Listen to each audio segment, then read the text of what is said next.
বাংলাদেশের বাইরে পৃথিবীর বিভিন্ন প্রান্তে যে যেখান থেকে চ্যানেল আই দেখছেন, আপনাদের সকলকে সাদর আমন্ত্রণ তৃতীয় মাত্রা দেখবার জন্য। প্রিয় দর্শক, সাম্প্রতিক নানা বিষয় নিয়ে আলোচনার জন্য আমার সঙ্গে স্টুডিওতে রয়েছেন আমার ভাই, বসা আছেন গণসংহতি আন্দোলনের প্রধান সমন্বয়কারী জুনায়েদ সাকি, এবং আমার ডানে রয়েছেন সাবেক সংসদ সদস্য মোহাম্মদ গোলাম আলা রনি। আর তার আরও নানাবিধ রাজনৈতিক পরিচয় আছে, লেখালেখি করেন, কথাবার্তা প্রচুর বলেন। স্বাগত আপনাদের দুজনকে তৃতীয় মাত্রায়। প্রথম যেটা আমি আপনাদেরকে বুঝতে চাই যে আজকে যখন আমরা কথা বলছি যে জায়গায় দাঁড়িয়েছি, এই জায়গাটা কিছুদিন আগেও কল্পনা এই পরিস্থিতিতে এসে দাঁড়াবো, ভালো মন্দ সেটা আলোচনা, কিন্তু এক ধরনের নতুন বাংলাদেশ, নতুন স্বাধীনতা, এইসব নানা অভিধা আছে।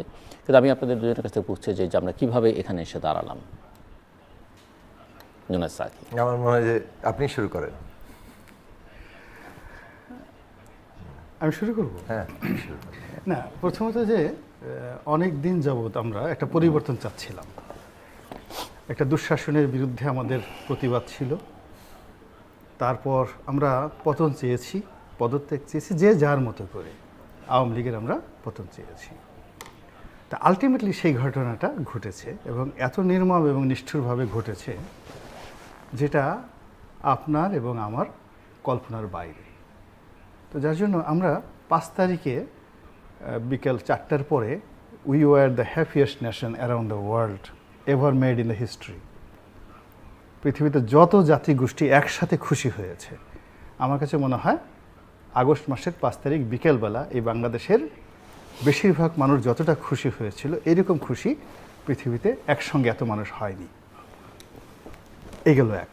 2 নম্বরে যেটা হলো যে এখন এই 5 তারিখের যে ঘটনাটি, দুপুর 12টা পর্যন্ত বাংলাদেশের কেউ বলতে পারেনি যে এরকম একটা গণ অভ্যুত্থান হতে যাচ্ছে। No one can even imagine. 2টার সময় সেনাপ্রধান ভাষণ দিবেন, নেট ঠেট সমস্ত কিছু বন্ধ। সেনাপ্রধান ভাষণ দিবেন, এবং তিনি কি ভাষণ দিবেন আমরা সেটা জানি না। কিন্তু যখন দেখলাম যে উনি ওনার ভাষণটা দেওয়ার সময় পরিবর্তন করেছেন 3টার সময়টিতে, তখনই আমার কাছে ধারণা হলো যে তিনি 2টার সময় যে সিদ্ধান্ত নিয়েছিলেন এটা অলরেডি উনি চেঞ্জ করে ফেলেছেন। অর্থাৎ 2টার সময় যে কথা বলবেন সেটা 3টার সময় সেই কথা বলবেন না। তাহলে দেখুন যে সেনাপ্রধান ভাষণ যখন দিলেন, এই সময়ের মধ্যে উনি অন্ততপক্ষে 3 থেকে 4 বার তার সিদ্ধান্ত পরিবর্তন করেছেন, ড্রাফট পরিবর্তন করেছেন, আর্ট অ্যান্ড অ্যাটিটিউড, কথাবার্তা সমস্ত কিছু পরিবর্তন করেছেন। এই গেল একটা বিশৃঙ্খলা। 2 নম্বর হলো যে সময় নিয়েছেন, তখন তো বিভিন্ন রাজনৈতিক জুনায়েদ সাকি সহ অন্যান্য রাজনৈতিক দলের নেতৃবৃন্দ, প্রফেসর আসিফ নজরুল আজকে যিনি উপদেষ্টা, তাদের সঙ্গে কথা বলছিলেন। মানে দুপুর 2টার সময় তো তারা, আপনারা কি দুপুর 2টার সময় ক্যান্টনমেন্টে ছিলেন?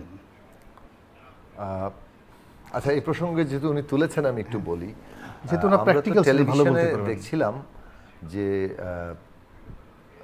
সেনাপ্রধান 2টোর সময় একটা বক্তব্য দেবেন এবং তেনারা সবাইকে ধৈর্য ধরার আহ্বান জানিয়েছিলেন। সেটা থেকে একটা ইঙ্গিত ছিল যে সামথিং নিউ ইজ কামিং, একটা নতুন কিছু আসছে যেটার মধ্যে দিয়ে মানুষ হয়তো ধৈর্য ধরার মতোই একটা জায়গাটা হবে। তো এর মধ্যে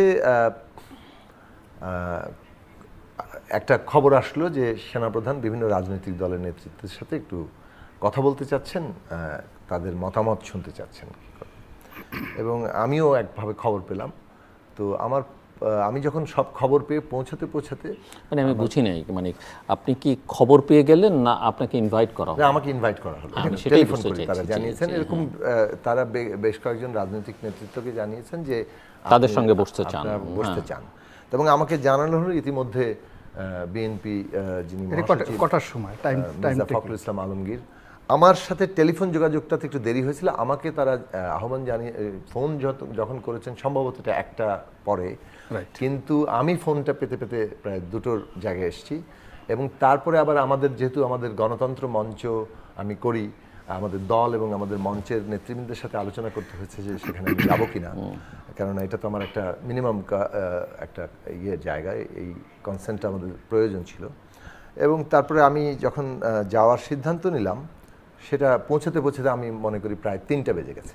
একটা যেটা হয়েছে যে আসলে যে ধরনের কমিউনিকেশন সমস্যা ছিল, সে কারণে নেতৃবৃন্দ পৌঁছানো, তাদের সাথে আলোচনাটা করা, ওনারা হয়তো সবাইকে খুঁজে পাচ্ছিলেন না, সব মিলিয়ে আসলে ওনার বক্তৃতা পিছাচ্ছিল ওই কারণে, সবাইকে খুঁজে পাওয়া ইত্যাদি, সেই সময়টার পরিস্থিতি যা ছিল এই সব বিষয়টা ঘটেছে। আমরা যেটা মনে করেছি যে এইরকম একটা যে পরিস্থিতি, মানে ইতিমধ্যে প্রায় খবর চলে এসছে যে সরকার পদত্যাগ করেছেন সরকার প্রধান, এবং তিনি দেশত্যাগও করেছেন। প্রথম আলোতে তখন অলরেডি নিউজটা চলে এসছে যখন প্রায় 3টার দিকে। তো সেই রকম একটা পরিস্থিতিতে আমাদের কাছে মনে হয়েছে যে এই কথাটা পরিষ্কার করে বলা দরকার যে বাংলাদেশে এই মুহূর্তে করণীয়টা কি। কেননা ছাত্ররা যে ঐতিহাসিক একটা গণ অভ্যুত্থানের সৃষ্টি করেছে, যেখানে বাংলাদেশের এই ছাত্রদের অভিভাবকরা, জনগণের বিভিন্ন অংশ, রাজনৈতিক দল সকলেই কিন্তু এটাতে যুক্ত হয়ে পড়েছিল। ফলে এইটা বাংলাদেশের ইতিহাসে যেভাবে একটা ঘটেছে, এবং শিক্ষার্থীদের এখানে যে নেতৃত্বমূলক ভূমিকা, তারা যেভাবে পুরো জাতির আবেগকে ধারণ করেছেন, নিজেদের আবেগকে বন্ধনিত হয়েছে, এইটা তাদের যে আকাঙ্ক্ষা, সেই আকাঙ্ক্ষাটা যাতে তাদের আকাঙ্ক্ষার ভিত্তিতেই পরবর্তী রাজনৈতিক পদক্ষেপগুলো আসে, সে কারণে ছাত্রদেরকে এঙ্গেজ করে তাদের সাথে কথা বলেই পরবর্তী রাজনৈতিক পদক্ষেপের প্রশ্নে আমরা মনে করেছি, এবং আমাদের মঞ্চের পক্ষ থেকে এই কথাটি বলা হয়েছে যে এইটাই আমাদের স্ট্যান্ড পয়েন্ট, এটা আমরা তাদেরকে বলবো। তা আমরা মনে করেছি যে এই কথাটা কিন্তু তাদেরকে বলা দরকার, কেননা যদি এরকম কিছু ঘটে যে আচ্ছা ছাত্রদের মানে অন্য কিছু ঘটতে পারত, সুতরাং সেটা যাতে না ঘটে অন্ততপক্ষে আমাদের মতামতটা আমরা দেওয়া প্রয়োজন। আমি আসছি আপনার কাছে, আপনি উনি শেষ করুন। যেটা হলো যে তারা সেখানে গিয়েছেন, আমি বাইরে থেকে যেটা দেখেছি, আমি তো ভিতরে যাইনি, আমাকে কেউ টেলিফোন করেও নি, আমি ভিতরের ঘটনা জানি না, কিন্তু আমি বিভিন্ন অ্যাঙ্গেল থেকে নিজে নিজে ফোন করে ক্যান্টনমেন্টে কি হচ্ছে, গণভবনে কি হচ্ছে, প্লেন কখন, হেলিকপ্টার কখন উঠছে, ভিতরের টোটালগুলো জিনিসগুলো আমি আমার ব্যক্তিগত জানছিলাম, এবং 10 মিনিট পর পর কী কী ঘটছে সেখানে সেই জিনিসগুলো আমি, এখন কিছু কিছু পত্রপত্রিকা আসছে, বাট আমি যেগুলো তখন জানছিলাম, তো জানতে জানতে আমি দেখলাম যে আমি কথা বলছিলাম আমার ফোনে, ইন্টারনেট বন্ধ, আমি হোয়াটসঅ্যাপ ইউজ করতে পারছিলাম না 12টা থেকে। হঠাৎ করে দেখি যেই ফোনটাতে আমি কথা বলছি সেই ফোনটাও ব্লক করে দেওয়া হলো, আমার ফোন থেকে কল যাচ্ছিল না। It's very surprising. ঠিক 12টা 30 মিনিট আমার ফোনটা লক হয়ে যায়, যে ফোনটাতে আমি আর কল দিতে পারছিলাম না। আমি কথাগুলো জানছিলাম, বুঝলাম সমস্যা কিছু, তখন আমি বুঝলাম যে সামথিং হচ্ছে। তখন আমি আরেকটা নম্বর থেকে আমি যে কাজটি করলাম, এটা একটা ঐতিহাসিক কাজ, একেবারে ঐতিহাসিক কাজ। সেটা আমি মেজর আক্তারকে একটা টেলিফোন করলাম। আমি জানি যে মেজর আক্তারের টেলিফোন ট্র্যাক হচ্ছে, তো মেজর আক্তারের টেলিফোনে আমি বললাম যে দেখুন, যে সেনা প্রধান 2টার সময় ভাষণ দেবেন, তো তার এই ভাষণটা কোনো ইফেক্ট সৃষ্টি করবে না। কেন করবে না? প্রথমত ইন্টারনেট বন্ধ, আর যাদের জন্য তিনি ভাষণ দেবেন তারা অলমোস্ট 99% রাজপথে এখন, এবং তাদের সবার হাতে মোবাইল, এবং তারা জানবে না। বাসাতে যে টেলিভিশন চলে, এখন আর মানুষ টেলিভিশন দেখেও না, টেলিভিশনের কথা অনেকে বিশ্বাস করে না, এবং এখানে ধনী যারা আছে প্রভাবশালী, তাদের বেশিরভাগ বাসা ইন্টারনেট টেলিভিশন চলে, তো ইন্টারনেটে তারা সেই জিনিসগুলো চলতে পারবে না। আমি চাচ্ছি যে এই কথাগুলো জায়গা মতো রেকর্ড হোক এবং জায়গা মতো চলে যাক। তো এখন উনি যদি সত্যিকার অর্থে ওনার মেসেজটা আন্দোলনকারীদের কাছে পৌঁছাতে চায় এবং তাদেরকে বাগে আনতে চায়, এই মুহূর্তে এই বোকামি তারা কেন করছে, কেন সে এই ইন্টারনেটটা চালু করছে না। তো এই কথা বলার জাস্ট উইদিন 10 to 15 মিনিটস দেখি ফেসবুক চালু, ইন্টারনেট চালু, এবং সঙ্গে সঙ্গে, এবং মেজর আক্তার, আমি অনলাইন নেটে বলতেছি, উইদিন 15 মিনিটস। এবং আমি 1টার সময় আমার ভিডিওটা আপলোড করি, তখনও হেলিকপ্টার উড়ে নাই, তখনও প্রধানমন্ত্রী শেখ হাসিনা বাংলাদেশ ছেড়ে যাননি। কিন্তু আমি আমার ভিডিও চ্যানেলে আপলোড করি সরকারের পদত্যাগ, জাস্ট দুপুর 1টার সময়, যে সরকারের পদত্যাগ। যাই হোক, এখন এই জিনিসগুলো আমি আমার মতো করে যেভাবে দেখেছি, যতটুকু আমার জায়গায় বসে আন্দোলনটাকে সফল করার জন্য, ছাত্রদেরকে সাহায্য করার জন্য, তারপরে সেনাপ্রধান যে কাজগুলো করতে চাচ্ছেন তাদেরকে সেই কাজে সহযোগিতা করার জন্য, আমার কারো দ্বারা আদিষ্ট না হয়ে, কারো দ্বারা পরামর্শ না পেয়ে, নিজের বোধ বুদ্ধি অনুযায়ী বাংলাদেশের জন্য যতটুকু কল্যাণ আমি করার চেষ্টা করেছি। এটা হলো 5 তারিখ পর্যন্ত। তো 5 তারিখে রাতে আমি অফিস থেকে বের হলাম রাত্রি 10টার সময়, এবং I have find a beautiful city. আমার অফিস থেকে বের হওয়ার সাথে সাথে হাজার হাজার লোক ওখানে যাচ্ছিল, কারো হাতে গণভবনের একটা কলা, কার হাতে মূলা, এবং সে এই সবাই আমাকে মাথায় করে নাচবে, কেউ মূলা নিয়ে ছবি তুলবে, কোটির নিয়ে ছবি তুলবে। পরে ছাত্ররা ছিল, তারা দেখলো যে আমি আসলে এই বেশি প্রেশারে আমার সমস্যা হয়ে যাবে, তারা একটা রিক্সা দেখে কোনো মতো আমাকে তুলে দিয়ে ওখান থেকে আমি বাসায় গেলাম। তো কিন্তু সারা রাত এত আনন্দ, এত বিজয়, কিন্তু আমি ঘুমাতে পারলাম না বিকজ অনেকদিন যাবত তো এই রাজনীতির বিশ্লেষক হিসেবে আপনার এই টেলিভিশন থেকে শুরু করে অন্য টেলিভিশনে কথা বলতে গিয়ে আমাকে অনেক কিছু লেখাপড়া করতে হয়। রাজনীতি এটা যোগ বিয়োগের বিষয়, এবং ইতিহাস ঘুরে ফিরে একইভাবে আসে। দেখুন, আওয়ামী লীগের সভানেত্রী শেখ হাসিনা কিন্তু বুঝতে পেরেছিল যে ডক্টর মোহাম্মদ ইউনূস তার জন্য একটা শনি হয়ে আসবে অনাগত দিনে, এবং আপনি এই 2009 সন থেকে সে এই যে ডক্টর ইউনূসকে টার্গেট করে যে ঘটনাটা সে ঘটিয়েছে, অর্থাৎ তাকে যতবার তোমারে বধি বেজে গোকুলে বাড়িয়েছে সে, তো সেই গোকুলকে সে ধ্বংস করার জন্য যতবার চেষ্টা করেছেন, মহান আল্লাহ রাব্বুল আলামিন ডক্টর ইউনূসকে ততই সামনে এগিয়ে দিয়েছেন। এবং এই যে ডক্টর ইউনূস বনাম শেখ হাসিনার মধ্যে যে রসায়নটা ঘটলো এই সময়টাতে, একই রসায়ন শ্রীকৃষ্ণের জীবনে ঘটেছে, একই রসায়ন সাইরাস দ্য গ্রেটের জীবনে ঘটেছে, একই রসায়ন আলেকজান্ডার দ্য গ্রেটের জীবনে ঘটেছে। অর্থাৎ তারা পৃথিবীতে আসার আগে যা কিছু করবেন সব কিছুই কিন্তু আগে এই জ্যোতিষীরা বলে গেছে, অঙ্ক করে করে এরকম একটা লোক পৃথিবীতে আসবে। তো সেই দিক থেকে আপনি যদি একটু চিন্তা করেন যে এখন আজকের এই জমানাতে যা কিছু হচ্ছে, আজকের দিনটা হচ্ছে, একটু গভীরভাবে চিন্তা করলে বুঝতে পারবেন যে এই জিনিসটা কি হচ্ছে, কি হবে, এটা একেবারে গুনে গুনে আগামী 3 মাসে কি হবে আপনি মোটামুটি বলতে পারবেন। বোঝার চেষ্টা করুন। আপনি কি পরের 3 মাসে বলবেন, না আমি যেখানে প্রশ্ন রেখেছিলাম যে আজকে পর্যন্ত যেখানে এসে দাঁড়িয়েছে কিভাবে আসলাম, কিছুটা আপনি বর্ণনা করেছেন। আজকে পর্যন্ত কিভাবে আসলাম, পরের 3 মাসে আমরা একটু পরে যাই। বলি আজকে পর্যন্ত যে আসলাম, এই আসার পেছনে কারো কোনো ডিজায়ার স্পেসিফিক্যালি ছিল না, কারো কোনো দৌড় ছিল না। মনে হয়েছে যে প্রকৃতি টেনে টেনে টেনে টেনে এক একজনকে একটা জায়গায় বসে দিয়েছে। যেমন আজকে অনেকে খুব আনন্দ প্রকাশ করছে যে দেশ এরকমই হওয়া উচিত। ডক্টর মোহাম্মদ ইউনূস তিনি এখন এই জ্যামের মধ্যে আটকে আছেন, এবং লোকজন সব আর্মস নিয়ে সেই বাইরে দাঁড়িয়ে আছে, just like mister Kim of north কোরিয়ার তার গার্ড দেওয়ার জন্য যেভাবে লোক থাকে ওভাবে থাকে। এবং লোকজন বলতেছে যে এর চেয়ে কি মহামানব হয় পৃথিবীতে? সে প্রেসিডেন্টের যে প্রোটোকল, প্রধানমন্ত্রীর যে প্রোটোকল, সেটা অ্যাভয়েড করে সে জ্যামে আটকায় আছে। কিন্তু ঘটনা যে অন্যটা, মানে তার রাস্তা ক্লিয়ার করার যে কোনো লোক নেই, রাস্তায় যে পুলিশ নেই, সে যে নিজে অসহায় অবস্থায় জ্যামের মধ্যে পড়ে আছে, এবং it is a dangerous game for us. এটা কিন্তু কেউ তার নিজের জন্য, সবার জন্য, আমাদের পুরো জাতির জন্য। তার রাস্তা ক্লিয়ার করার জন্য রাস্তায় মিলিটারি নেই, রাস্তায় পুলিশ নেই, আনসার নেই, ছাত্ররা রাস্তা পাহারা দিচ্ছে। ছাত্ররা তো জানে না যে পিছনে ডক্টর ইউনূস বসে আছে, কয়েক ঘন্টা সেখানে বসেছিল সেটা না দেখে আমরা আবেগে বলতেছি যে ডক্টর ইউনূস মহামানব। আর ডক্টর ইউনূস কীভাবে আসেন আজকের এই দিনে, মানে উনি আসলেন মানে ভিডি ভিসে আসলাম, দেখলাম, জয় করলাম।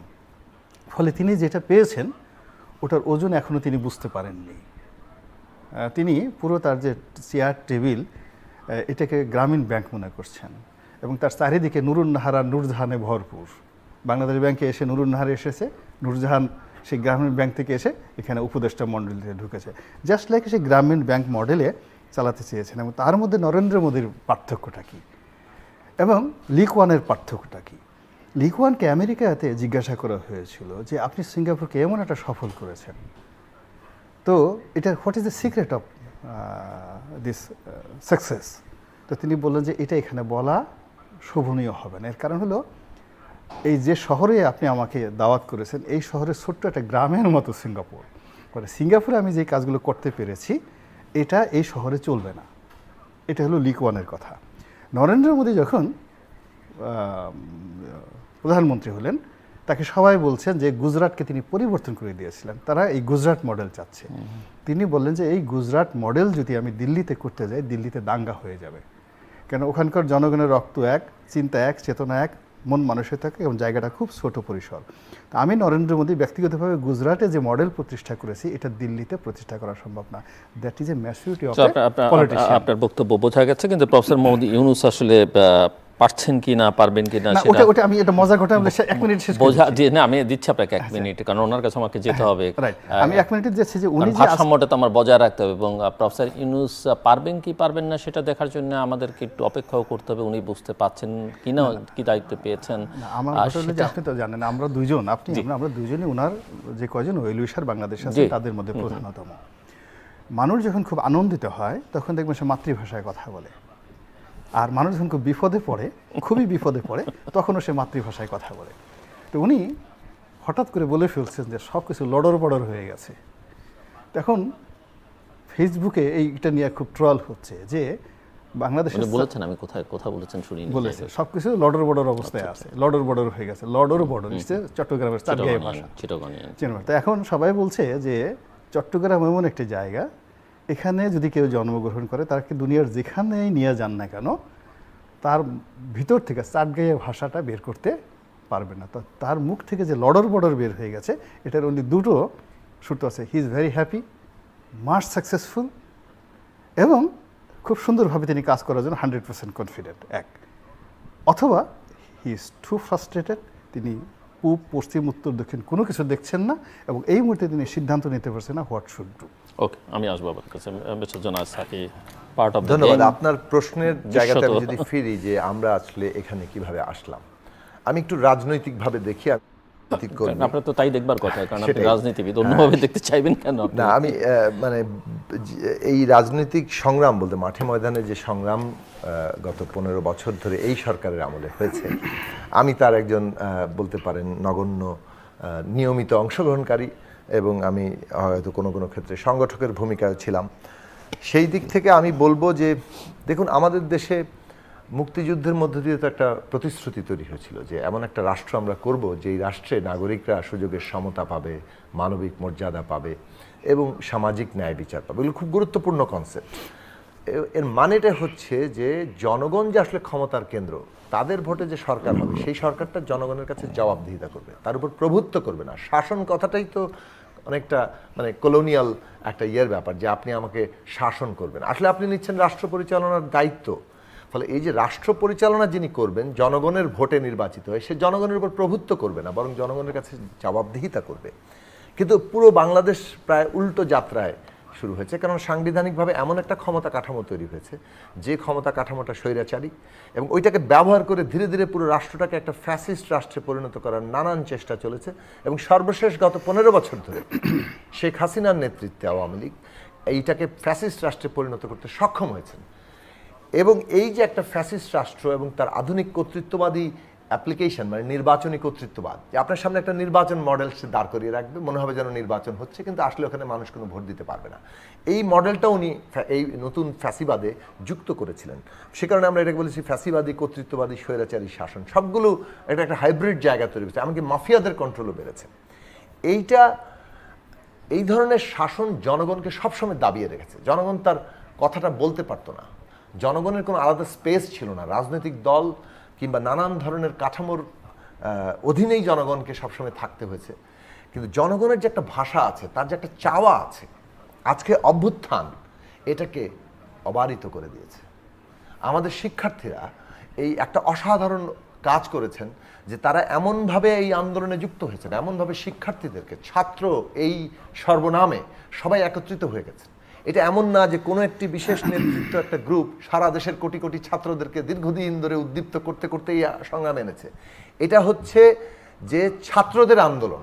কে সমন্বয়ক এটা পরে হয়তো ঠিকঠাক মতো সবাই চিনছে, কিন্তু ছাত্রদের আন্দোলন, প্রতিটি ছাত্র মনে করছে এটা আমার আন্দোলন, এই আবেগীয় জায়গা। এবং আমি এখানে প্রথম কথা বলবো যে আবু সাঈদ সমস্ত ভয় ভেঙে দিয়েছে। 15 বছর ধরে এই শাসন কিংবা এর আগের শাসনগুলো আমাদেরকে যে ভয় দেখাতো, সেই ভয় দেখাতে দেখাতে আমরা যে সবাই কুঁকড়ে গিয়েছিলাম, কোন কথা কোন ফোনে বলবো, কার সাথে কি বলবো, কোন জায়গায় কোন বিষয়ে বলবো, এই যে সবসময় আমরা নিজেদের সেন্সর করছি, এই ভয় এইটা সরকার তৈরি করেছিল। আপনি যদি ঘর থেকে রাতের আধারে একজনকে তুলে নিয়ে যান, গুম করে ফেলেন, সর্বত্র ভয় ছড়িয়ে পড়ে।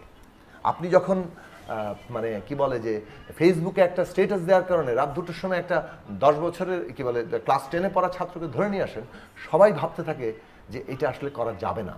এই যে ভয়ের রাজত্ব তৈরি করেছে, আমরা 18 সালের নির্বাচনে আগে বলেছি, 14 সালে বলেছি, তারপরে বহুবার এটা বলেছি যে ভয়ের রাজত্ব কায়েম হচ্ছে, ভয় কাটানো দরকার। এবং ভয় কাটে কিভাবে জানেন? মানে ভয়কে অকার্যকর করে দেওয়া সম্ভব যখন মানুষ আর ভয় পায় না, এই ভয় জিনিসটা তখন আর কাজ করে না। এই কাজটি করেছে আবু সাঈদ। নিজেকে একেবারে 2 হাত ছটান বুক টান টান করে রাইফেলের সামনে দাঁড়িয়ে সে এমন একটা অগ্নি স্ফুলিঙ্গ ছড়িয়ে দিয়েছে যে স্লোগানটা ছাত্ররা দিয়েছে, লেগেছে রে লেগেছে, রক্তে আগুন লেগেছে। সত্যি সত্যি সে পুরো ছাত্র সমাজের রক্তে আগুন লাগিয়ে দিয়েছে। কত ছেলে মেয়ে যে এইভাবে টান করে এই হেলিকপ্টার থেকে গুলি করা হচ্ছে নির্বিচারে, এত আধুনিক মারণাস্ত্র নিয়ে পুলিশকে যেগুলো দেওয়া হয়েছে গুলি করা হচ্ছে, এত বড় বড় জাম তাদের সামনে, মুহুর্মুহু sound grenade, tear gas, rubber bullet এবং লেথাল বুলেট, যেগুলো দিয়ে একেবারে সরাসরি মৃত্যুবরণ করছে। শিশুরা পর্যন্ত বাবার কোলে বারান্দায় মারা যাচ্ছে। এই অবস্থার মধ্যে সবাই যে টান করে দিচ্ছে, ছোট ছোট ছেলেমেয়েরা, বহু বন্ধু বান্ধব থেকে শুনছি তাদের ছেলেমেয়েরা এখন নিজেদেরকে সবাই আবু সাঈদ বলে। এই জাগরণটা সবার ভয় ভেঙে দিয়েছে। এইটা আপনি যখন মিছিলে করেন, 1000 লোকের মধ্যে গুলি করেন, তখন আসলে আর মানুষ যে কাজটা হয় সেটা হচ্ছে ভয়টা ভেঙে যায়। এই জায়গাতে এসছে যে সেটার কতগুলো রিফ্লেকশন আপনি দেখেন যে তাহলে জনগণ কোন ভাষাটা আনলো। আমরা কিন্তু 15 বছর ধরে এটার বিরুদ্ধে সংগ্রাম করেছি, কিন্তু জনগণের যে একটা বৃহত্তর ঐক্যের কথা আমরা বলেছি, সেই বৃহত্তর ঐক্য কাজটা করেছে ছাত্ররা। সেই বৃহত্তর ঐক্যটা যখন ঘটে গেছে, এই সরকারের আর কোনো সামর্থ্য ছিল না তাকে দাবিয়ে রাখার। এটা আমি গুরুত্বপূর্ণ অর্জনের জায়গা বলি। এবং জনগণের ভাষাটা এর মধ্যে দিয়ে যেটা প্রকাশিত হয়েছে সেইটা অত্যন্ত গুরুত্বপূর্ণ। আপনি দেখুন সবচেয়ে জনপ্রিয় স্লোগান কি? বৈষম্যহীন। সর্বত্র এখন একটা বৈষম্যহীন কথাটা এসছে। এবং এই যে বৈষম্যহীন, এটা বহু দিক থেকে, আমি অর্থনৈতিক দিক থেকে যে বিরাট বৈষম্য তৈরি হচ্ছে, একদল লাখো কোটিপতি হচ্ছে, আরেকদল দিনের রাতের বেলা না আধা পেটা খেয়ে ঘুমাতে যেতে হচ্ছে। এই যে বিরাট বৈষম্যহীনতা, কিন্তু কেবল এইটুকুও নয়, যেভাবে ধরেন এই বিগত সরকার মানুষের মধ্যে একটা বিভাজন তৈরি করে ফেলেছিল। যারা আওয়ামী লীগ করে কেবল তারাই মুক্তিযুদ্ধের পক্ষে, বাকি সবাই রাজাকার, পাকিস্তানি, মুক্তিযুদ্ধের বিপক্ষের শক্তি, সন্ত্রাস করে এই, এবং তাদের কোনো চাকরি হবে না, তারা কোনো জায়গায় ঢুকতে পারবে না, তাদের নানানভাবে পদে পদে বাধা। এই যে বিভাজন, যে আমি যদি এই সরকারের সাথে না থাকি, আমি যদি বিসিএসে যে ওখানে ওদের বাধা ধরা প্রশ্ন সেগুলো উত্তর দিতে না পারি, কোনোভাবে যদি আমার ঠিকুজিতে একবার বিরোধী দলের কোনো রকম লিঙ্ক পাওয়া যায়, আমি শেষ। এই বৈষম্য সরকার যেটা চালিয়েছে, তার বিরুদ্ধে এই শব্দটা আজকে সারা বাংলাদেশের জায়গায় এসেছে। ফলে আমরা এটা মনে করি 1971 সালে সুযোগের সমতার যে প্রতিশ্রুতি হয়েছিল, এই আন্দোলন তারই সেই চেতনাকে সত্যিকার অর্থে প্রতিষ্ঠা করছে, যেটা আওয়ামী লীগ বরং তার উল্টোটাকে মুক্তিযুদ্ধের চেতনা বলে চালিয়ে দিয়ে নিজেদের মৌরুষি পাট্টা, জমিদারিটা কায়েম করেছিল।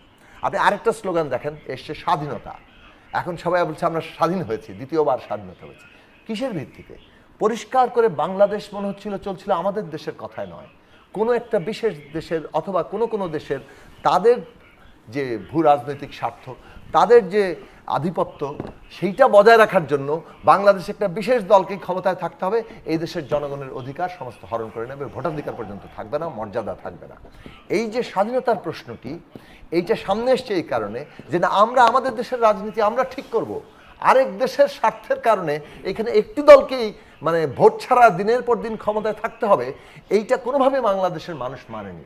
এবং যে সমস্ত দেশ এটা বুঝতে পারেননি, তারা আসলেই তাদের চিন্তা রিথিঙ্ক করা উচিত যে বাংলাদেশের সাথে তারা সুসম্পর্ক করবেন নাকি কোনো একটি বিশেষ দলের। বহুবার আমরা এটা বলেছি যে আপনারা বাংলাদেশের জনগণের সাথে সুসম্পর্ক করেন, বাংলাদেশের সাথে সুসম্পর্ক করেন, কিন্তু আপনারা একটি বিশেষ দলকে ক্ষমতায় রাখতে গিয়ে জনগণকে শত্রুতে পরিণত করেন না।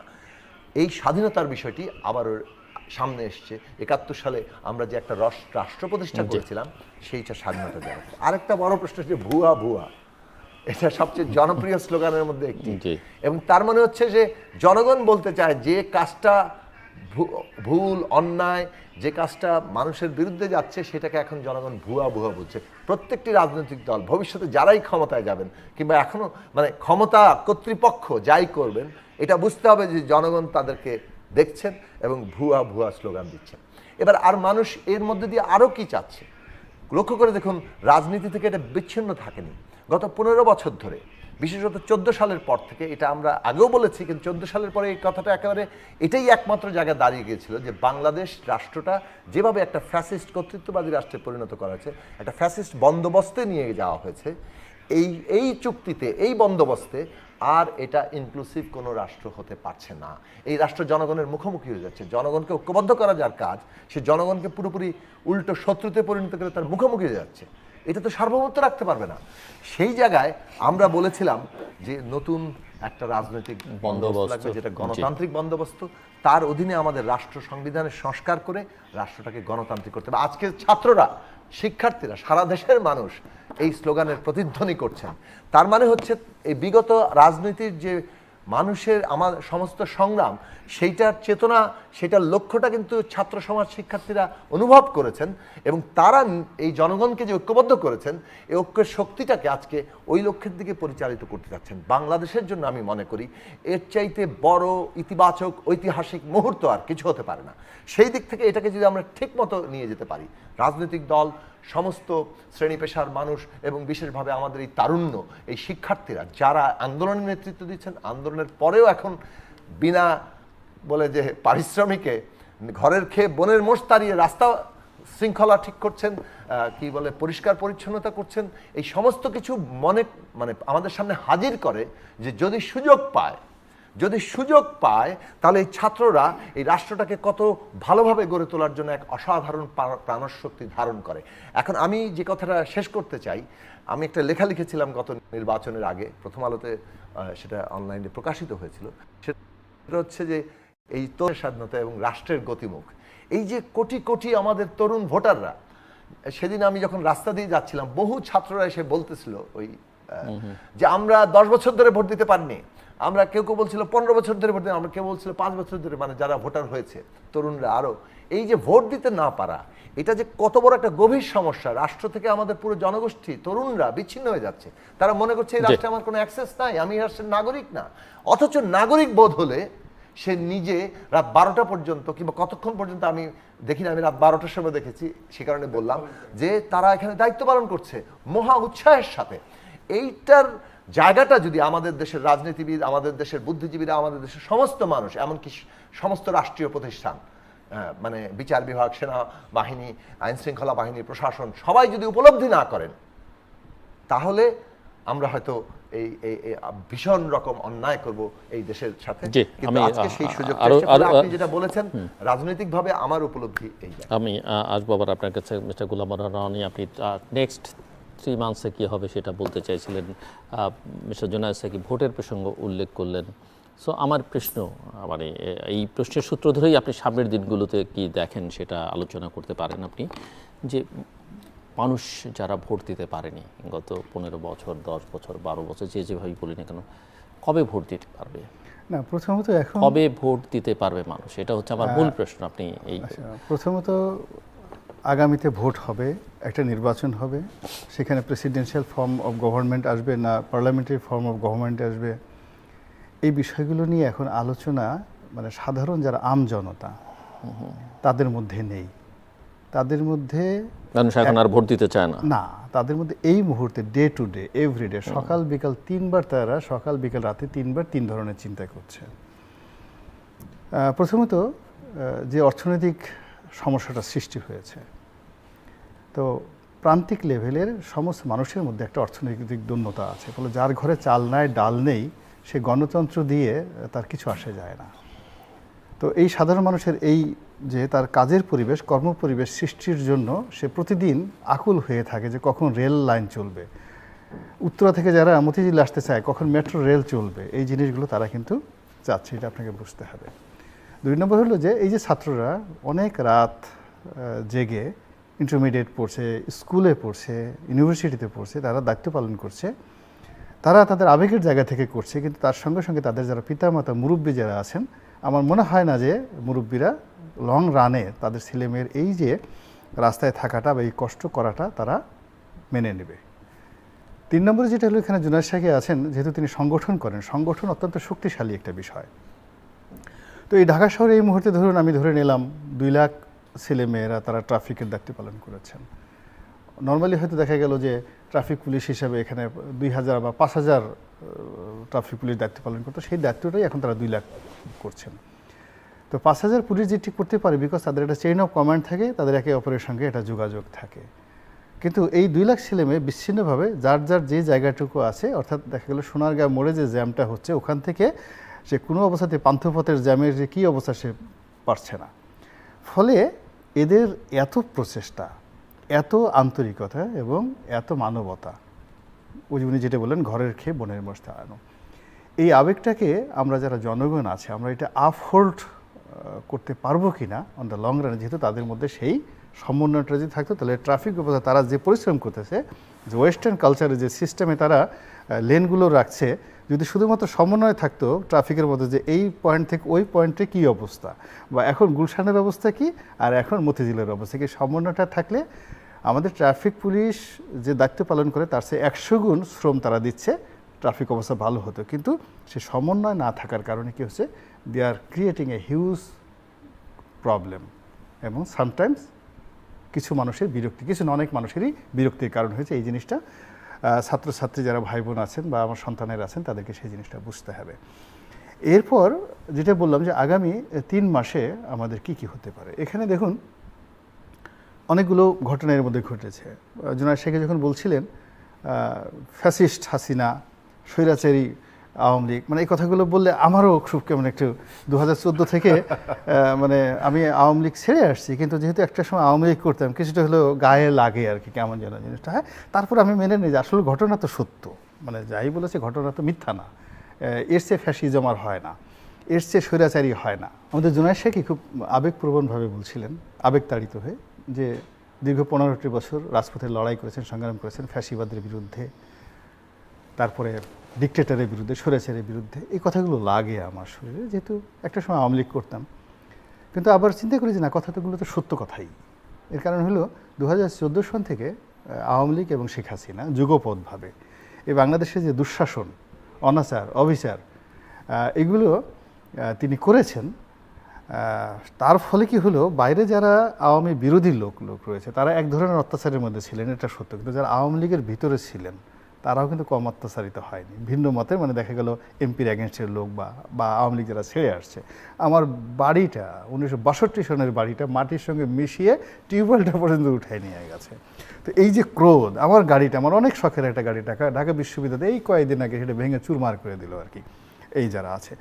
তো যার জন্য এই যে একটা পতন হলো বা এই যে যা কিছু হচ্ছে এটা সবই ঠিক আছে, এর বিনিময়ে যারা আসছেন তারা কি এই সময়ে টু মাচ ডেমোক্রেটিক? তারা কি এই কয়দিনে, এই যে ক্ষমতা নেওয়ার পর থেকে এই কয়দিনে তাদের মধ্যে আপনি এমন কি পেয়েছেন যেটা নেপোলিয়ন বোনাপার্ট যারা সমাজ পরিবর্তন করেছিল তারা করেছে?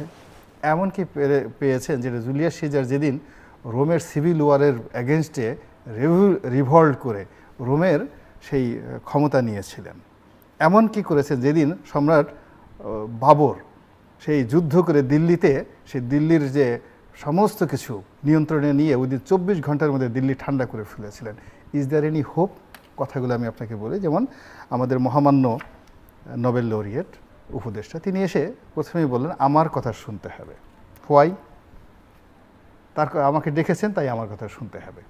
সো এই কথাটা আমাদের দেশের মধ্যে যারা লোকজন আছে, উনি বয়স্ক মানুষ, আমরা স্বাভাবিকভাবে নেইনি।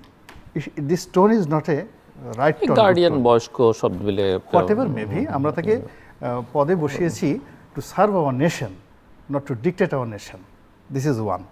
সেকেন্ড থিং হলো ব্রিগেডিয়ার সাগর সাহেব অত্যন্ত সজ্জন ব্যক্তি, কিন্তু উনি স্বাভাবিক অবস্থায় আজকে দেখলাম যে বলেছেন ঠ্যাং ভেঙে দেবো, চাঁদাবাজদের ঠ্যাং ভেঙে দেবো, উনি মিসক্রিয়েন্টের, হ্যাঁ মিসক্রিয়েন্টের, মানে উনি দেবেন বলেননি, মানে মিলিটারিকে বলেছেন। Okay fine, whatever maybe, but তার এই জায়গা থেকে তিনি যখন এই কথাটা বলছেন, ইট মিনস ওনার এই যে এত বছরের ইতিহাসে কোনোদিন তার মুখ দিয়ে এই কথাটা শুনিনি। He is unhappy, unpredictable, or he has change his mind, তিনটার একটা। এই কথাগুলো আমি বললাম বিকজ নিউ ডেমোক্রেসি, আমাদের এই কথাগুলো সহ্য করতে হবে। তারপর দেখেন আমাদের রেজওয়ানা অত্যন্ত মিষ্টি করে কথা বলেন, তাকে প্রশ্ন করা হলো, তিনি বললেন যে আমাকে এই কঠিন প্রশ্ন করবেন না। খুব মিষ্টি করে বলেছেন, কঠিন প্রশ্ন করবেন না, এই যে regret, one sort of regret. তারপর আবার ব্রিগেডিয়ার সাগাত আবার একটা জিনিস কথা বললেন, তেল দেবেন না, বেশি তেল দেবেন না, বেশি তেল দিলে টেলিভিশন বন্ধ করে দেবো। এখন এই কথাগুলো আপনাদের এই তেলের কারণে পুলিশের আজকের এই অবস্থা। এখন আমি গত কয়েকদিনে দেখেছি যে পুলিশে থেকে কেউ তেল দেয়নি। তেল যেটা দেওয়া শুরু হয়েছে সেটা হলো বিএনপিকে তেল দিচ্ছে, জামাতকে তেল দিচ্ছে, তারেক রহমান সাহেবকে তেল দেওয়া শুরু করেছে অনেকে। তো ইট মিনস তিনি এই যে তেল দিলে টেলিভিশন বন্ধ করে দেবো, এই যে বিএনপির যে গণগান শুরু হয়েছে, এটা আমরা যারা সাধারণ জনগণ বিএনপি করি তাদের কাছে সেই মেসেজটা এসেছে। উনি বোধহয় মিন করেছেন যে সরকারকে কেউ তেল দেবেন না, অতীতের মতো তেলবাজি করবেন না ক্ষমতাসীনদের। হোয়াট এভার মেবি, এগুলো তো আপনার বলার দরকার নেই, তার অ্যাকশনই সমস্ত কিছু আমাদেরকে প্রমাণ করবে। আমি এই জিনিসগুলো দেখলাম যে আমরা যেহেতু এই তিনজনই এখানে এই বিপ্লবের অনেক ছোট একজন, হয়তো উনি রাজপথে খুব গুরুত্বপূর্ণ ভূমিকা পালন করেছেন, কিন্তু আমরা ঘরের মধ্যে বসে বসে থেকে তো অনেক ঘামিয়েছি। আমাদেরকে প্রত্যেকটা মুহূর্তে বলা হতো আজকে ঘর থেকে বের হবেন না, আপনাকে তুলে নিয়ে যাবে, আপনাকে গুম করে দেওয়া হবে। প্রতিদিন ঘরের সামনে, বাসার সামনে অসংখ্য মোটর সাইকেল সাদা পোশাকে ঘুরে বেড়াতো। এই রাত্রে যাই পিছনে পিছনে বিভিন্ন এজেন্সির গাড়িগুলো আমাদেরকে ফলো করতো। আমি তাদের মধ্যে একজন। এইভাবে সেই 2012 সন 13 সন থেকে কিন্তু এই যেটা মেন্টাল প্রেশার এই রেজিমের বিরুদ্ধে, কাজী এই যে যারা এসেছেন তাদেরকে সতর্ক করা আমার জন্য ফরজে আইন। কেন তাদের অস্তিত্বের উপর আমার অস্তিত্ব নির্ভর করবে। তারা যদি ফেল করে আমাকে পাড়ায় জাস্ট ঢাকা শহরে পাড়িয়ে মেরে ফেলবে, ফলে তাদেরকে সফল হতেই হবে। আর এই সফল হওয়ার জন্য আমার যা যা করার দরকার আমি তাই করবো। 1 2 নম্বর হল আপনি যেটা বললেন যে শহীদ সাঈদ যে সিনা উঁচু করে এই বাঙালি জাতিকে যে সাহস দিয়ে গেছেন, এবং সেই সাহস একেবারে আগুনের স্ফুলিঙ্গের মতো, বারুদের মতো, একটা হৃদয় থেকে আর একটা হৃদয়, একটা বুক থেকে আর একটা বুক, একটা মস্তিষ্ক থেকে আর একটা মস্তিষ্ক, একটা মন থেকে আর একটা মনের মধ্যে সারা বাংলাদেশের তরুণদের মধ্যে এমনভাবে ছড়িয়ে পড়েছে যে মিলিটারি গাড়ির সামনে, র্যাবের গাড়ির সামনে, পুলিশের গাড়ির সামনে 2 হাত উঁচু করে দাঁড়াতে তাদের কোনো ভয় ছিল না। এখন সমস্যাটাকে দেখেন, সেই ভয় তারা ছিল না এবং এই কাজ করে তারা সফল হয়েছে, ফলে তাদের সাহসটা 100 গুণ বেড়েছে। ফলে এই তরুণরা কিন্তু এখনো রাস্তায় আছে, এবং এই রাস্তায় আছে, সরকারেও আছে, রাস্তায় আছে সরকার। কিন্তু সরকারে যারা গেছে তারা কিন্তু রাস্তার থেকে বিচ্ছিন্ন হয়ে গেছে, তারা আলাদা জিনিস আছে। আমি রাস্তার কথাই বলছি। এই তরুণরা, লাখ লাখ তরুণ এখন রাস্তায় আছে, যাদের সবার মধ্যে বিচ্ছিন্ন হয়ে গেছে। কেন আপনি বলছেন তারা কি প্রতিনিধিত্ব করছে না? বলছি যে আগে তাদের সাথে যেভাবে একসাথে ছিল সেটা, তারা এখন ক্ষমতার একটা জায়গাতে চলে গেছে, প্রোটোকলে চলে গেছে। এখন তারা তো রাতারাতি চাইলেই তো এসে ট্রাফিক পুলিশ ছেলেদের সাথে মত বিনিময় করতে পারবে না। মানে এটা হলো রিয়ালিটি। এখন রাজপথে যারা আছে, আমি তাদেরকেই বলছি, রাজপথে যারা আছে তাদের সাহস আন্দোলনের সময় যে সাহস ছিল তার সে 100 গুণ বেড়ে গেছে। সাহসের দ্বিতীয় স্তর হলো কনফিডেন্স, মানে তাদের আত্মবিশ্বাস। এখন তারা ট্রাফিকের বড় বড় গাড়ি থামায় দিচ্ছে, সেনাবাহিনীর মেজর জেনারেলের সে ড্রাইভিং লাইসেন্স চেক করছে, এনএসআই ডিজি তাকে বলতেছে আপনার নাম কি, আপনার আইডেন্টি কার্ড দেখান। এই জিনিসগুলো আছে। কে গোলাম মোল্লা রনি, কে জিল্লুর রহমান, কে ফরিদুর রেজা সাগর, তারা they do not know anybody, তাদের জানার দরকার নেই। এই যে তাদের যে একটা কনফিডেন্স যে আইনের কাছে সবাই সমান। তো এই যে 2 লাখ নতুন মুক্তিযোদ্ধা আমাদের রাজপথে রয়েছে, তাদেরকে মোকাবেলা করা এই সরকারের জন্য সত্যিকার অর্থেই একটা কঠিন। এবং সেটা কত কঠিন দেখেন, খালি সুপ্রিম কোর্টে ঢুকেছে, আধা ঘন্টা থেকে 1 ঘন্টার একটা ডেমনস্ট্রেশন দিয়েছে। The chief justice and appellate ডিভিশনের সমস্ত জাস্টিসেরা আব্বা করে তারা পদত্যাগ করেছে, যেটা আমার জানা মতে পৃথিবীর কোনো দেশে এই ঘটনা ঘটেনি। তাহলে বুঝেন যে তাদের সাহস এবং তাদের কনফিডেন্স কোন পর্যায়ে চলে গেছে। আর তাদের সম্পর্কে যে প্রতিপক্ষ, তাদের যারা প্রতিপক্ষ, তাদের ভয় কোন লেভেলে চলে গেছে যে চিফ জাস্টিস অফ বাংলাদেশ, যাদের পেছনে, মানে যদি তারা ধরেন আওয়ামী লীগের নিয়োগকৃত, এখনও তো আওয়ামী লীগের 30-35% লোক আওয়ামী লীগ করে, তারা তো আছে, গর্তে ঢুকে আছে, but still they are living country. তারপরে তারা ভয়ের সেটা আধা ঘন্টা তারা এই তরুণদের যে তারুণ্য তারা সহ্য করতে পারেনি। ফলে এই তারুণ্যের যে আকাঙ্ক্ষা, তাদের যে চাহিদা এবং তাদের যে কামনা, সে কামনা কি? তাদের ফার্স্ট দাবি ছিল কোটা, শেষ করতে হবে। সেকেন্ড দাবি ছিল যে আমার সাথে অন্যায় করেছো, সরি বলো, সে সরি। থার্ড দাবি ছিল আমাকে গুলি করে মেরেছো, তাদের বিচার করো। আর যখন সে বিচার করে নাই তখন বলছে পদত্যাগ করো। এই তো। আচ্ছা, এরপরে আপনি যেটা বললেন যে তাদের এখনকার খুব জায়গা আছে যে আমরা ভোট দিতে পারিনি, আমরা ভোট দিতে চাই। কাজে এই ভোট নিয়ে এখানে টানাটানি করা চলবে না, ভোটের ব্যাপারে স্পষ্ট হতে হবে। আমি যেটা মিস্টার রনি বললেন যে ভোটের ব্যাপারে স্পষ্ট হতে হবে, এটা উনি তো মাঝে মাঝে আমরা রাজনীতিবিদ পরিচয় দিই, দলীয় পরিচয় বিএনপি দিই, উনি মাঝে মাঝে বলেন আমি আছি আমি নেই, আমি আওয়ামী লীগও সেভাবে সদস্যপদ ছিল না। সেরকম আমার প্রশ্ন হচ্ছে যে আপনারা যারা একেবারে সক্রিয়ভাবে মাঠে ছিলেন, রাজনীতি করছেন, নির্বাচনটা আসলে আপনারা কবে চান? এই সরকারের কাছে আপনাদের দাবি কি সেটা এখন আমরা বুঝতে পারছি না। দ্বিতীয় কথা হচ্ছে আপনি নিজে রাজনৈতিক বন্দোবস্ত সংস্কার এগুলো বহুবার উচ্চারণ করেছেন।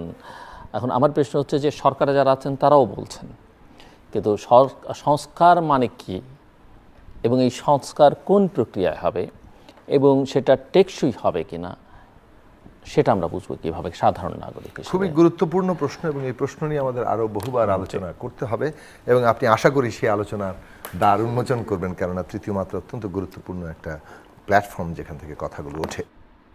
আমি প্রথমে শুধু যতক্ষণ স্বাধীনতা আছে, কারণ আমি হ্যাভ অলরেডি ডিসাইডেড কোনো কারণে যদি আবারও ভয় পেয়ে থেমে যাই বা না যাই, ভয় যদি পেতে হয় তাহলে আমার মনে হয় এই কাজটা না করাই ভালো হবে। না, আই হ্যাভ অলরেডি ডিসাইডেড। না, আশা করি আমরা ইতিবাচকভাবেই দেখতে চাইব। আমার এই প্রশ্নে যাওয়ার শুধুমাত্র আপনি একটা প্রশ্ন আমি জনাব গোলাম মাওলা রানী যে কথাটা বলছিলেন যে আওয়ামী লীগের, দেখুন আমরা কিন্তু গণতান্ত্রিক বাংলাদেশ চেয়েছি এবং আমি নিজে ব্যক্তিগতভাবে আমাদের দলের পক্ষ থেকে সবসময় যতগুলো টকশো বলেন, রাজনৈতিক বক্তৃতা বলেন, সবগুলো জায়গাতে আমরা এই কথাটা বলার চেষ্টা করেছি যে আমরা একটা ইনক্লুসিভ বাংলাদেশ চাই, যেখানে দল মত, আমার নিজের বিশ্বাস, আমার কোনো কিছুর কারণে আমাকে মানে নাগরিকত্ব থেকে বাতিল করে দেওয়া হবে না, আমাকে কোনো দমনপীড়নের মুখোমুখি হতে হবে না, আমি নাগরিক অধিকারটা করতে পারবো, স্বাধীনভাবে বলতে পারবো, আমি এই চিন্তাটা করি।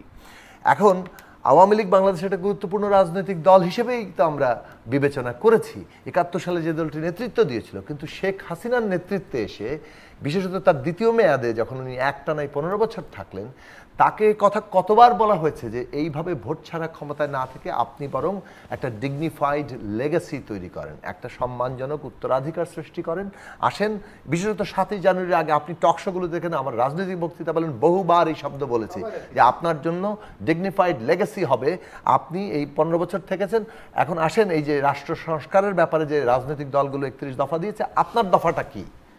উনারা 31 দফা ছুঁড়ে ফেলে দিয়ে বললেন এইভাবেই ক্ষমতা চলবে এবং এইভাবেই দমন পীড়ন করে উনি থাকবেন, যেটা আমরা দেখেছি যে উনি শেষ পর্যন্ত কিন্তু আইন শৃঙ্খলা বাহিনী এমনকি সেনাবাহিনীকেও চাপ প্রয়োগ করছেন জনগণের বিরুদ্ধে গুলি করার জন্য। এই যে মানসিকতাতেই আপনার কথার সত্যি আমার ধারণা ওনার পতনটা এত করুণ পরিণতির একটা বড় কারণ শেষ মুহূর্তে ওনার অ্যারোগেন্স। উনি যেভাবে রাজাকার বললেন, এখন প্রশ্ন হচ্ছে আজকে যদি এই প্রশ্ন কেউ তোলে যে উনি রাজাকার তো মেন করতে চাননি, কিন্তু দেখুন মুক্তিযোদ্ধাদের সন্তানদের অথবা তার পরবর্তী প্রজন্মের কোটা নিয়ে আলোচনা হচ্ছে কিংবা ওটার সমালোচনা হচ্ছে, তার কনটেক্সটে আপনি বলেন মুক্তিযোদ্ধার নাতিপুতিকে দিব নাকি রাজাকারের নাতিপুতি দিব, তাহলে এইটা কিন্তু বাকি যারা আন্দোলনকারী সব মানুষ অর্থাৎ যারা মুক্তিযোদ্ধা নন বাকি সবাই কিন্তু মোটামুটি রাজাকারের সিগন্যালের মধ্যে পড়ে। এইটা যে প্রকারান্তরে আপনি রাজাকারী বললেন, এটার ব্যাকগ্রাউন্ড আছে। আওয়ামী লীগের নেতা মতিয়া চৌধুরী তিনি কিভাবে সংসদে দাঁড়িয়ে বলেছিলেন প্রত্যেকটি নেতা এইভাবে এটা স্বাধীনতা বিরোধীদের আন্দোলন, এটা রাজাকারদের আন্দোলন, এটা জামাত শিবিরের আন্দোলন, এইভাবে ট্যাগিং করে তারা এটাকে করেছেন। ফলে এটার অর্থ তো মানুষ এভাবে নিবেই এবং তারা রিডিকিউল করেছে, তুমি কে আমি কে, রাজাকার রাজাকার, কে বলেছে সরকার সরকার। আপনি স্লোগানের অর্ধেক বাদ দিয়ে বললেন যে নির্লজ্জভাবে তারা নিজেদেরকে রাজাকার বলছে। এই যে আওয়ামী লীগের পুরো জায়গাটা, তারপরে নিজেরা ক্ষমা অথবা ব্যাখ্যা না দিয়ে প্রধানমন্ত্রীর অফিস থেকে ছাত্রলীগকে লেলিয়ে দিলেন, এরপরে পুলিশ দিয়ে গুলি করিয়ে দিলেন। পতন তো অনিবার্য হয়ে গেছে 16 তারিখে 15 তারিখে যখন আপনি ছাত্রলীগকে দিয়ে হামলা করিয়ে ঢাকা মেডিকেল কলেজে যখন 300 ছাত্র প্রায় ভর্তি হতে গিয়েছে, এক একজন আহত হয়ে, সেই মেডিকেল কলেজে ঢুকে আপনি ছাত্রদেরকে মানে এমার্জেন্সি থেকে আহত ছাত্রদের উপরে হামলা করছে, এইরকম নারকীয়তা আসলে বাংলাদেশের মানুষ আর নেওয়ার কোনো জায়গা ছিল না। ফলে ওই জায়গাটা নিশ্চিত হয়ে গেছিল। আমি যে জায়গায় বলতে চাই, ওনারা ডিগনিফাইড লেগাসির বদলে এইরকম পরিণতিকেই বেছে নিয়েছিলেন এবং সেইটা ভাবছিলেন যে জনগণকে বৃদ্ধাঙ্গুলি দেখাচ্ছিলেন যে তোমরা পারো না, তোমাদেরকে আমরা সাউন্ড গ্রেনেড দিয়ে নামিয়ে দিতে পারি। নিজেদের এজেন্টরা ওই পুলিশ মেরে দেয়, নিজেদের এজেন্টরা চিফ জাস্টিসের বাড়িতে হামলা করে, তারপর বলে এটা বিরোধী দলই করেছে এবং তারপর তাদের উপর মারে। আমার প্রশ্নে আসি আমি, এই কাজের কারণে আজকে বা আমাদের ওই জায়গাটা করতে হবে এবং রাজনৈতিক দলগুলোর শিক্ষাটা নেওয়া দরকার। আমি মনে করি যে অনেক বিষয় আছে আমাদের অবশ্যই প্রশ্ন তুলতে হবে এবং আমরা চাইবো যে উপদেষ্টারা এমনভাবে কথা বলেন যে ভাষাটা গণতান্ত্রিক হয় এবং গ্রহণযোগ্য হয়। কারণ ক্ষমতা যখন আপনি নিচ্ছেন আপনার ভাষাটা কিন্তু ক্ষমতার ভাষা হিসেবেই দেখা হবে। ফলে আপনি হয়তো একটা পজিটিভ জায়গা থেকে কথা বলছেন, গণ অভ্যুত্থানের উপর দাঁড়িয়ে সরকার নিশ্চয়ই ইতিবাচক উদ্দেশ্যেই বলছেন, কিন্তু সেটা কিন্তু একই সাথে মানুষের সামনে কর্তৃপক্ষের ভাষা হিসেবেই আসবে। ফলে ওই জায়গাটা বিনয়ের সাথে আমি বলবো তাদেরকে, তারা যাতে খেয়াল স্মরণ রাখেন। কিন্তু আমি মনে করি যে এই মুহূর্তে বাংলাদেশে দাঁড়িয়ে আমাদের এই সরকারের সামনে কতগুলো এজেন্ডা আমাদের দিক থেকে বারবার করে বলা দরকার। প্রথম কথা হচ্ছে, যেভাবে ফ্যাসিস্ট শাসন এই পুরো রাষ্ট্র ব্যবস্থাটাকে পকেটে ভরেছিল, তার পতনের সাথে সাথে এটার যে একটা অকার্যকর অবস্থা হিসেবে আমরা দেখতে পাচ্ছি, দ্রুত এই ব্যবস্থাটা কার্যকর করতে হবে। নানান রকম স্যাবোটাজ হবে, বাধা আসবে, ষড়যন্ত্র হবে যে প্রশাসনকে অকার্যকর করে দাও, ঠিকমতো কাজ করতে দিও না, সরকার যাতে ফেল করে যায়। এইগুলো সতর্ক থেকে দ্রুত কিভাবে পুলিশ ইমিডিয়েট কতগুলো সংস্কার আছে। আমি যেমন বলবো, অবশ্যই পুলিশ যে 11 দফা দাবি তুলেছে তার প্রত্যেকটি, তার মেরিট বেশিরভাগের অত্যন্ত ভীষণ মেরিট আছে এবং সেই দাবিগুলো ন্যায্য। এটা ইমিডিয়েটলি, আজকে যদিও স্বরাষ্ট্র উপদেষ্টা বলেছেন এবং তিনি ইমিডিয়েটলি সেটা মেনে নিয়ে পুলিশ বাহিনীকে করা দরকার। পুলিশে যারা হামলা হত্যার সাথে যুক্ত তাদেরকে অবশ্যই চিহ্নিত করতে হবে, কিন্তু জনগণের দিক থেকে এই জিনিসটা করা দরকার যে আমাদের দেশে শান্তি শৃঙ্খলা আনতে গেলে পুলিশ বাহিনীকে লাগবে এবং আমাদের ট্রাফিক সিস্টেম লাগবে। ছাত্ররা এখন যে দায়িত্ব পালন করছেন এটা তো তাদের তো লেখাপড়া করতে হবে, তারা তো এটা চিরস্থায়ী বন্দোবস্তভাবে করবেন না, হয়তো কিছু সময়ের জন্য করতে পারেন, সপ্তাহে একদিন, এগুলো তাদের কারিকুলামের পার্ট হতে পারে, কিন্তু আপনি এটাকে দিনের পর দিন 24 ঘন্টাটা তো তাদের হাতে রাখতে পারেন না। ফলে এই জনশৃঙ্খলা ফিরিয়ে আনা, মানুষের জানমালের নিরাপত্তা দেওয়া, সংখ্যালঘু কিংবা নারী প্রত্যেকটি অংশের মানুষ যাতে নিরাপদ বোধ করে, এইটা হচ্ছে 1 নম্বর কাজ। একই সাথে সমান অগ্রাধিকার দিয়ে আমি মনে করি প্রতিটি হত্যার বিচার করতে হবে এবং এই হত্যার যাতে হুকুমদাতা শেষের দিকে চলে এসেছে। সো ফাইনাল রাউন্ড আমি আপনার কাছ থেকে শেষ করে আমি ওনার কাছে যাচ্ছি। আমি আরেকটু সময় দিচ্ছি, 2 মিনিট সময়। একটা বড় কনসার্ন এখন এই মুহূর্তে সেটা হচ্ছে যে ভারতীয় যে ন্যারেটিভস, তাদের যে প্রচারণা বা প্রোপাগান্ডা, মিস ইনফরমেশন, ডিসইনফরমেশন যেটা বলি না কেন, এখানে বাংলাদেশের হিন্দু সম্প্রদায়, আমি হিন্দু, বৌদ্ধ, মুসলিম, খ্রিস্টান এটা বলতে চাই না, সবাই আমরা বাংলাদেশের নাগরিক, কিন্তু এক ধরনের তাদের উস্কে দেয়া, এক ধরনের ইনসিকিউরিটি তাদের মধ্যে আছে। এবং এখানে যে কেবলমাত্র হিন্দুরা বিপদে তা না, যারা আওয়ামী লীগ করেন, ক্ষমতার সঙ্গে ছিলেন, তারা প্রত্যেকেই এখন আতঙ্কের মধ্যে আছেন, সেটা একটা পার্ট। আবার সব দেশেই এই ধরনের সময় হয়তো কোনো ধর্মীয় গোষ্ঠী বা কোনো নৃতাত্ত্বিক জনগোষ্ঠীর সংকটের মধ্যে থাকে। কিন্তু আজকে আমরা কয়েকদিন ধরে দেখছি ঢাকায়, চট্টগ্রামে হিন্দু ধর্মাবলম্বীরা বিক্ষোভ করছেন। তারা বিশেষ করে আমি যে ভারতীয় প্রচারণা যেটা, সেটা এই বিষয়টা আসলে কিভাবে ডিল করা উচিত, এটা খুবই সেন্সিটিভ এবং খুবই জরুরি বলে আমি মনে করি। তো আমার বক্তব্য হচ্ছে, দেখুন, জাস্ট 2 মিনিট সময় আপনার হাতে। ধর্মীয় এবং জাতিগতভাবে যারা সংখ্যালঘু অবস্থায় আছে, সংখ্যালঘু কথাটা সমস্যাজনক, কিন্তু আমি প্রকাশের জন্য বললাম যে এইখানে তাদের যে নিরাপত্তার নিশ্চয়তাটা আমাদেরকে দ্রুত দিতে হবে। এখন কারা হামলা করছে? হামলায় যেমন সুযোগ সন্ধানীরা আছে, হামলায় আমি মনে করি যে এই যে আওয়ামী লীগের লোকদেরকে, পাড়ায় পাড়ায় গুন্ডা বাহিনীকে যে অস্ত্র দেওয়া হয়েছে, আজকে তারা কিন্তু ডাকাতি করতে নামছে এবং এটা একটা স্যাবোটাজ আমি মনে করি। অর্থাৎ পতিত ফ্যাসিস্ট শক্তি এখনো পর্যন্ত তাদের ষড়যন্ত্র চালিয়ে যাচ্ছে, সরকার যে ডিস্টেবিলাইজ করো, এটা যে ফেল করে যাচ্ছে এইটা প্রমাণ করো। এবং সেই কারণে কিন্তু এই ধরনের হামলাগুলো কারা করছে সে বিষয়ে আমাদের চিন্তা করতে হবে। এখন ধরেন আপনি হামলা এক জায়গায় হলো, একটা কোনো হিন্দু সম্প্রদায়ের মন্দিরে অথবা তার বাড়িতে আগুন, অথবা তার ব্যবসা প্রতিষ্ঠানে, এটাকে কিন্তু ব্যবহার করবেই যারা ব্যবহার করার। এবং ভারতীয়, আমি যখন বিভিন্ন মিডিয়া এবং সোশ্যাল মিডিয়া দেখছি, তখন পরিষ্কারভাবে বুঝতে পারা যাচ্ছে যে তারা এখনো পর্যন্ত এই দেশের জনগণের এই যে বিশাল জাগরণ এবং রায়, কোনোভাবেই এটা তারা মেনে নিতে পারছেন না। এটা ভয়ঙ্কর ব্যাপার, যদিও ভারতের জনগণের একটা উল্লেখযোগ্য অংশ তারা এটাকে অভিবাদন জানিয়েছেন। সুতরাং আমি মনে করি যে আমরা এই সরকারের একটা গুরুত্বপূর্ণ দায়িত্ব অতি দ্রুত এই জনশৃঙ্খলা ফিরিয়ে আনা, এই প্রত্যেকটা জায়গায় নিরাপত্তা নিশ্চিত করা, যাতে ষড়যন্ত্রকারীরা আন্দোলনকে কালিমালিপ্ত করতে না পারে এবং কোনো ধরনের স্যাবোটাজ করতে না পারে। 2 নম্বর বিষয় হচ্ছে হত্যার বিচার করতে হবে। এই আবু সাঈদ থেকে জুলফিকার শাকিল ইউরিয়ার ছাত্র 4 তারিখে তাকে শর্টগান দিয়ে খুব কাছ থেকে গুলি করেছে যুবলীগের লোকেরা। 3 দিন ফাইট করে 7 তারিখে সে ছাত্র ফেডারেশনের সাংগঠনিক সম্পাদক নগরের সে মৃত্যুবরণ করেছে। আমি একটা জিনিস দেখছি যে না আমি এটা একটু এখানে এ পর্যন্ত 10 সেকেন্ডসে বলি যে এখন দাবি সবটা যেটা দেখছি সরকারের ভাষ্য এবং অন্যদের থেকে দাবি যে এই সময়টাতে আন্দোলনের সময় গণঅভ্যুত্থানের সময় যারা জীবন দিয়েছেন তাদের হত্যার বিচার করতে হবে, তাদের করবে।